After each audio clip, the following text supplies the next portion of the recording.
Mike Esposito, John McConnell back here at Lambert Field as we move to the top half of the 6 innings.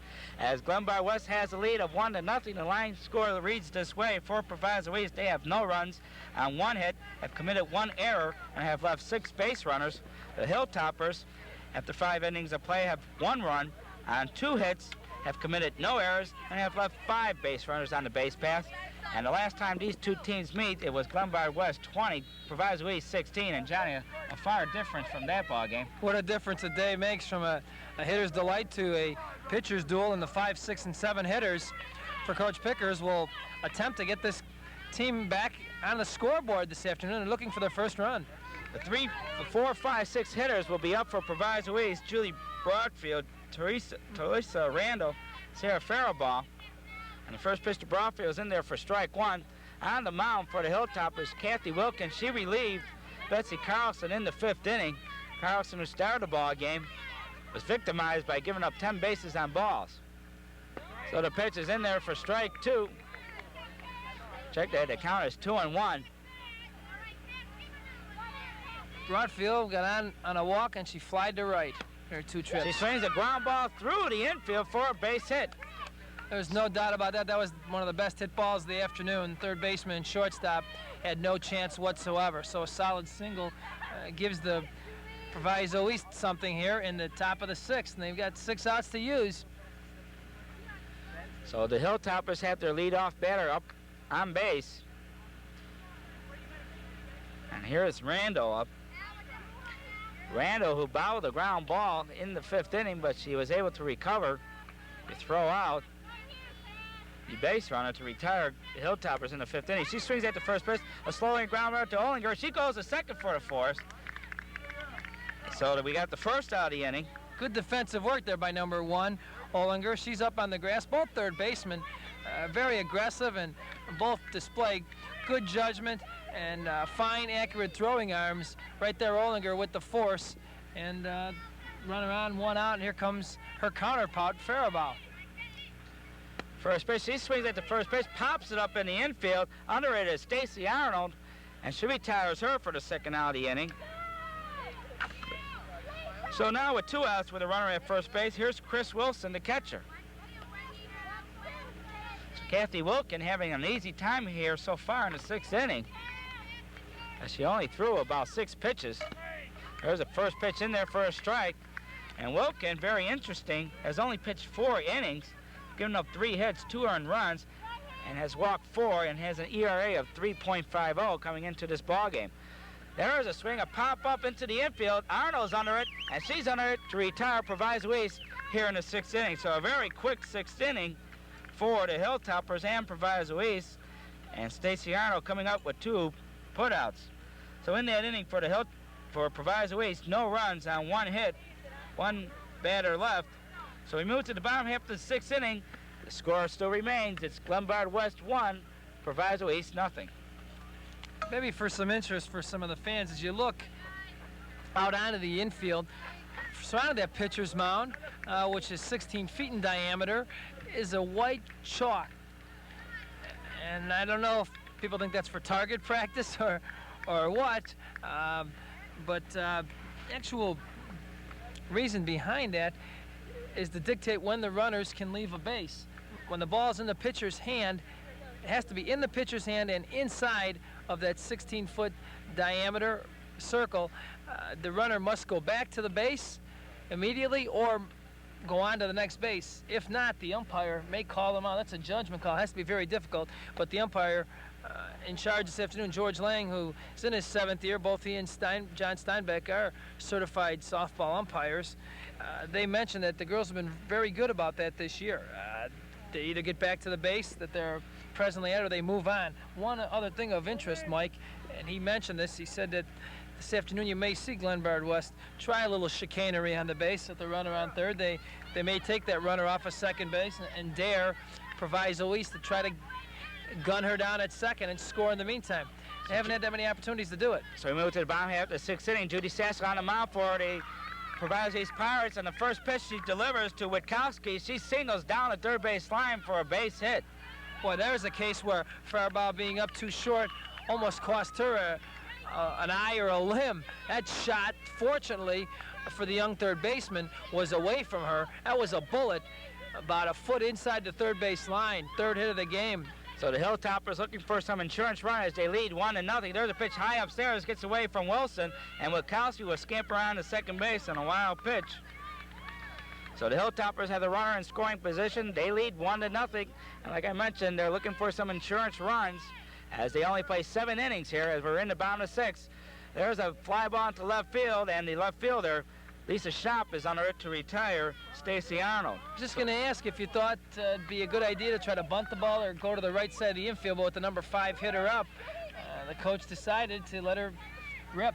You don't want to take the bat out of the hands of your 3, 4, 5 hitters. They are the meat of your order. And we have the 6th batter up, Jamie Trapp. She steps in there. She swings and misses for strike 1. Jamie Trapp batting at 1.79. She has 2 RBIs and 10 hits. Jamie 1 for 2 on the day so far. Got a base hit in the 4th inning. She squares around the bunt, but it goes foul. So 2 strikes on Jamie Trapp, 0-2 to count.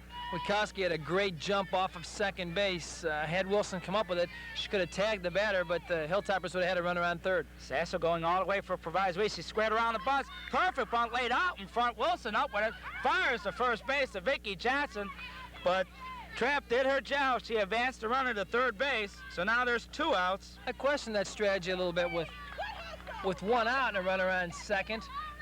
I would think she'd be bunting more for a base hit, and I think deep down that she was looking to reach first base safely, and now you have 2 outs, and you still need a base hit to score.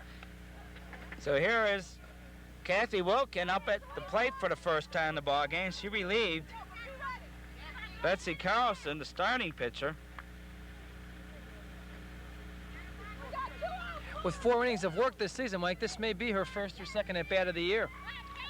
Runner at third, 2 outs. Ball downstairs, gets back away from Wilson, but not far enough. Boy, there were 2 cases of why Coach Nordmeyer's in charge, and I'm sitting here. He had 2 chances to steal home there, and that may have been the reason for his bunt with a runner on second and 1 out. So the pitch to Wilkin. Pitch is high upstairs for a ball. 3-0 to count. So Wilkin she'll probably take on a 3-0 pitch. As like you mentioned, Johnny, not getting too many very at-bats. Now she's squared around the bunt. She's waving that bat in front of the plate. Pitch down the middle for a strike.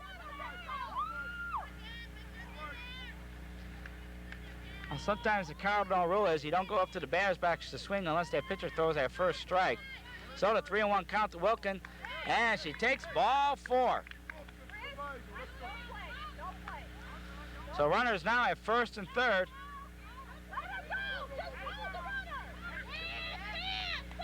Well, just what we were talking about, the runner may stray off first. In this case, Proviso East not interested as the pitcher, Judy Sasso, just left Kathy Wilkins to do as she may, and she proceeded to second base.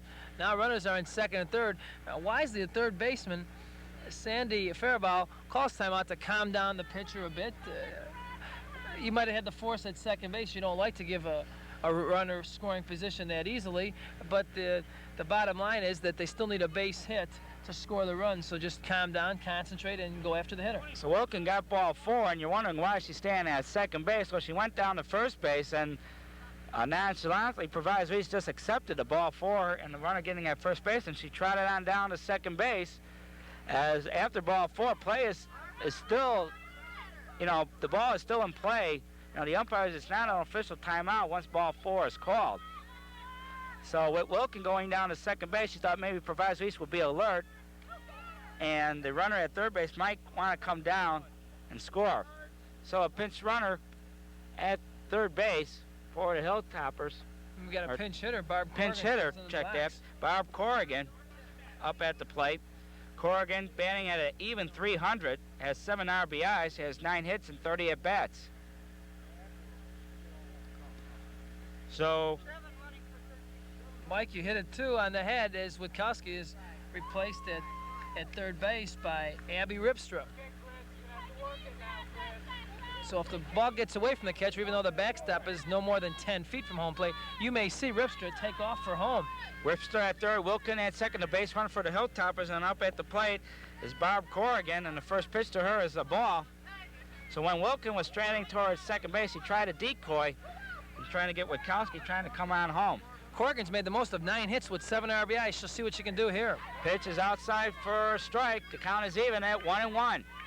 Corrigan, left-handed swinger, comes into this at bat with a 300 average. Runners at second and third, 2 outs, bottom to 6. Glenbard West leads 1-0. There's a base hit into right field by Corrigan. That'll bring 1 run home. The throw to the plate is off Wilson's glove, but she's unable to put the tag on the base runner, Wilkin. So Corrigan comes up with a pinch single to drive in Abby Ripstra, the pinch runner for Witkowski. And Wilkin comes across the plate safely. So the Hilltoppers lead 3-0 with a runner at second base and still 2 outs. So up at the plate is Lisa Hubner.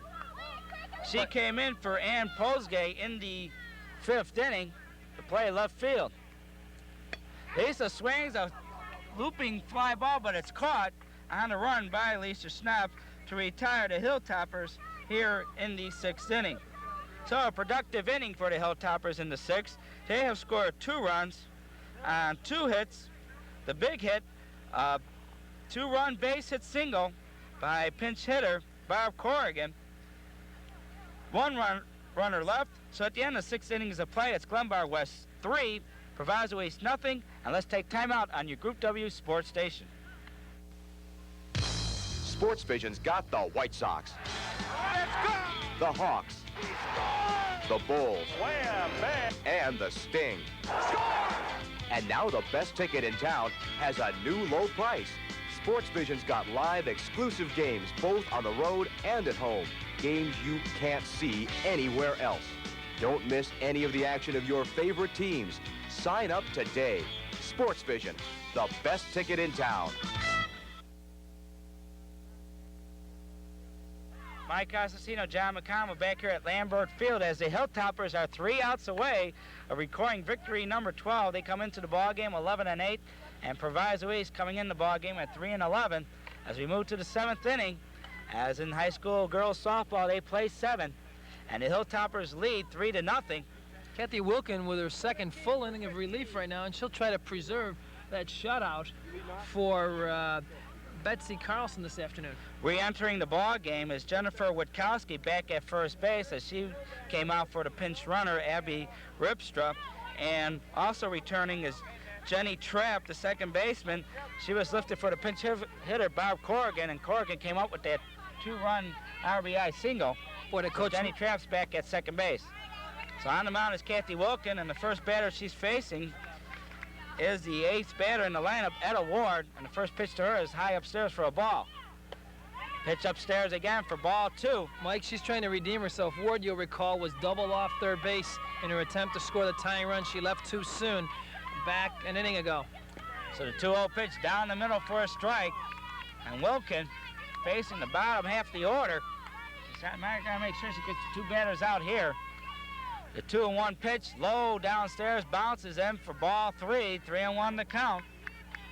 Boy, those 2 extra runs, as Coach Nordmeyer looks like a prophet, subbing Corrigan for Jenny Trapp there, could prove to be very important here in the 7th. Ward has reached twice on a walk.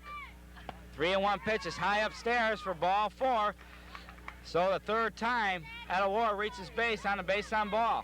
That's the last thing that the Hilltopper coaching staff wanted Wilkin to do right there with a 3-run lead.